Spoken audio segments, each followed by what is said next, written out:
Welcome back, and welcome to Mustang Country. Now, I realize this doesn't much look like a barnyard, but stick with me here. Mustangs come in four varieties. The horses we all know and love, the iconic Ford Motor variety, which debuted in 1964, the P51 version, and the example that now sits beside me, possibly the rarest breed of Mustang indeed, because this Mustang is a rarity without parity, a treasure of unaccompanied measure, brass of another caste. Please join me in welcoming Colonel Patrick Thomas McAleer, United States Air Force. Colonel, welcome in. Thank you. Thanks for coming by. Now, I've probably been able to confuse a whole bunch of people, so could you define what a Mustang exactly is? A Mustang is something the Air Force doesn't have a lot of. It's somebody who comes up through the enlisted ranks and gets a commission as an officer. I was the last Mustang to get a direct presidential appointment under Ronald Reagan I was a Chief Master Sergeant to a second lieutenant, and then they realized they made a mistake. I filed a correction of military records, and they promoted me to Captain, Major, Lieutenant Colonel, put me on the zone for full colonel, and I made it. Put me in the zone for Brigadier General. I was on the list twice, but never had a chance to pin on. I didn't have a master's degree. So, Colonel, what are you drinking here? McAleer Ultra. That's my go-to beer. That's your go-to beer? My go-to drink. Worried about your feminine figure? Mm-hmm. Keeping low on the carbs? Man, I like the taste. Yeah. Well, that's the important thing. I've become somewhat of a beer snob 2 times in Germany for Oktoberfest. Oh, it's good beer. Yeah. Oh, thick beer. Beck's, Spaten. Oh, yeah. Dortmunder Union. Although when I was over there, especially I spent a week I was actually in Innsbruck, Austria, which is just right across the river from Munich. And I fell in love with this beer called König Ludwig. I've never heard of it. You can get it over here. But the great thing about beer over there is it's not pasteurized. Oh, okay. No. It's got a definite sell-by date, and if you don't drink it by that time, throw it out. Yeah, it's no bueno no more. Not having that. But they couldn't turn me down because of my combat record.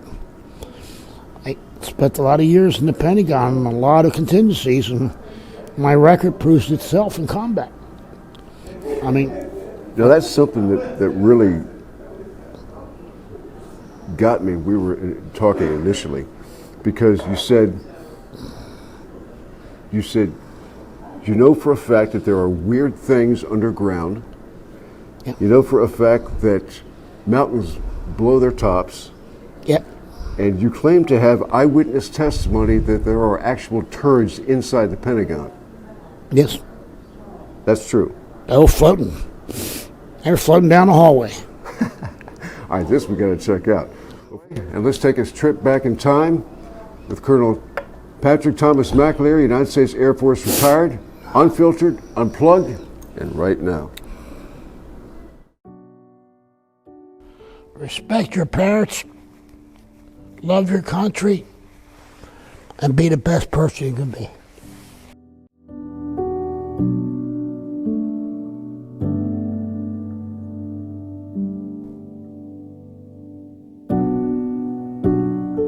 Well, I'll tell you what,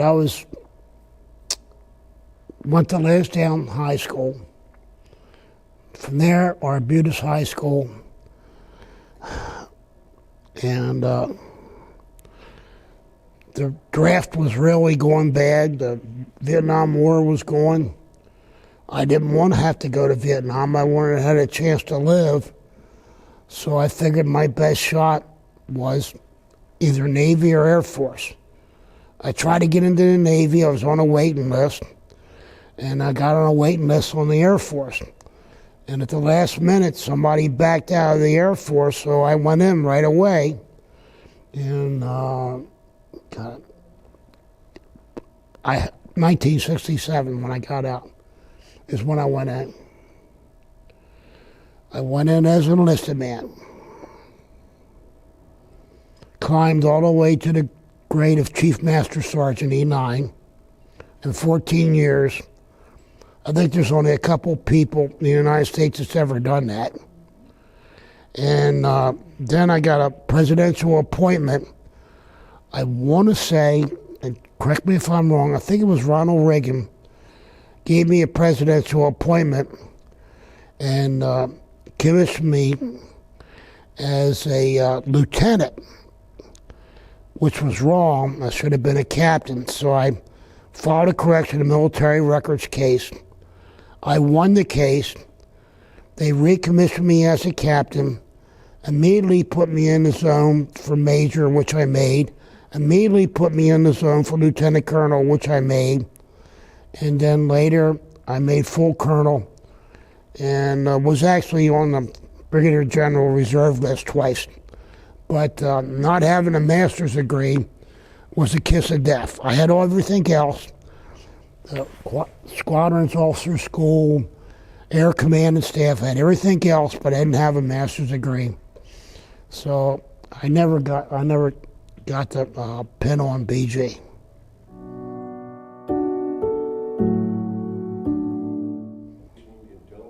I was at Dover Air Force Base for 14 years. I was there when the Jonestown massacre happened. They brought the bodies into Dover Air Force Base and loaded them into flatbed trucks. And I was in a Quonset hut where I worked out at Dover Air Force Base. And I'll never forget that smell of death as long as I live. They went in there and buried them. No, they didn't bury them. They put them in refrigeration trucks behind Dover Air Force Base and stayed there for 9 months until I think it was the state of California finally accepted the bodies to bury them. It wasn't a good thing. The stench was so bad. I actually went outside and threw up. That's how bad it was. Yes, it was Jim Jones. I was on a waiting list to get in to the Navy first, Air Force second, and a guy at the last minute who signed up for the Air Force backed out, and they gave me 2 weeks' notice that I had to go right away, and I did. I was working at Maryland Dry Dock as a longshoreman at the time. On the boats. I mean, I could have gotten the deferment being because I was working on Navy ships, but I said no, I'm going in. So it was good to me. I'll never say a bad word about the Air Force. It was good to me. I still love it to my day. There's only one force, Air Force. Let me think. Hold on. Oh, no. They wanted me to be a Morse code intercept operator. Because, you know, in the boot camp in tech school, they give you these tests. And let me tell you what, it was really funny. When the test first started, it went beep. I got it. Then it went beep, beep. Got it. Then it went beep, beep, beep. Got it. At the end, it was going beep, beep, beep, beep, beep, beep. I got so frustrated, I just going like this and marked all the stuff, and damn, I passed it. So then that's when they wanted me to make a decision to be and I would have had a backpack in my back. First assignment, the guy told me, would have been Vietnam. And I said, you know what? I'd rather have a chance. I know you can make me do it. If I got to do it, I'll do it. But I really don't want to do it. It was a civilian guy that I talked to. And then, for some reason, they canceled it and I didn't have to go. I'll never take another test like that. I was at Dover. Then I went to Scott Air Force Base, MAC headquarters. And I was at Tinker Air Force Base, a fighter unit, F-4s, F-16s. It was an airlift 141 C5s. God, I'm trying to remember.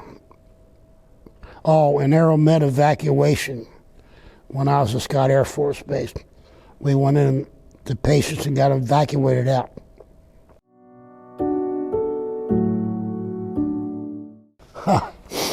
One of my assignments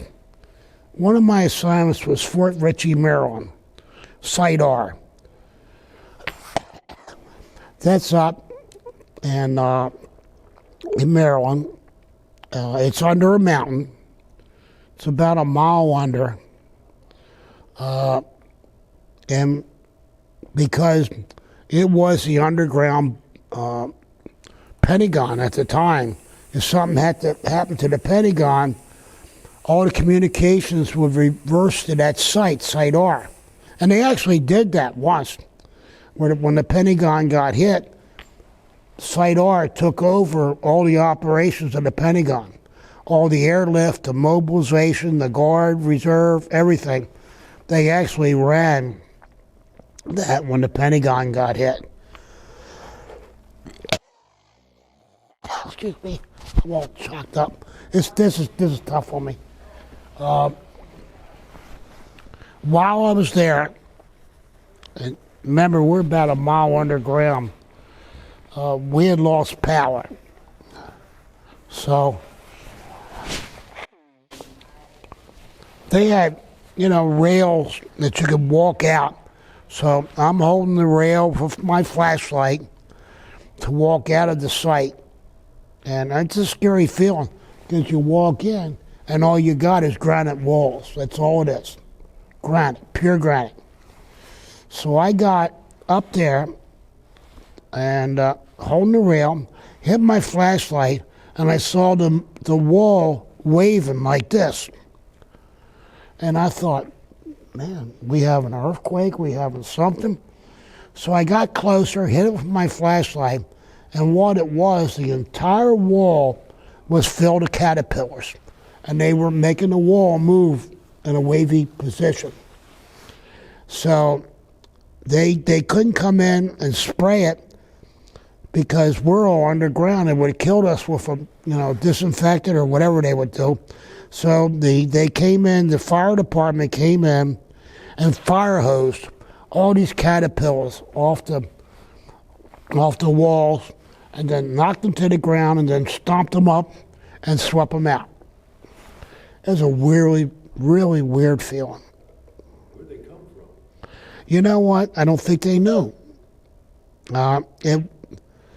We had some crap under that mountain. We had a pond under that mountain. That had a boat. Excuse me. Had a little rowboat under there with a little lake. We had plenty of K rations to hold us up for a long while, in case we got locked up, because we had steel doors to get in there. That thing would have taken regular bombs, but couldn't take a nuclear hit. But it could take regular bombs without no problem.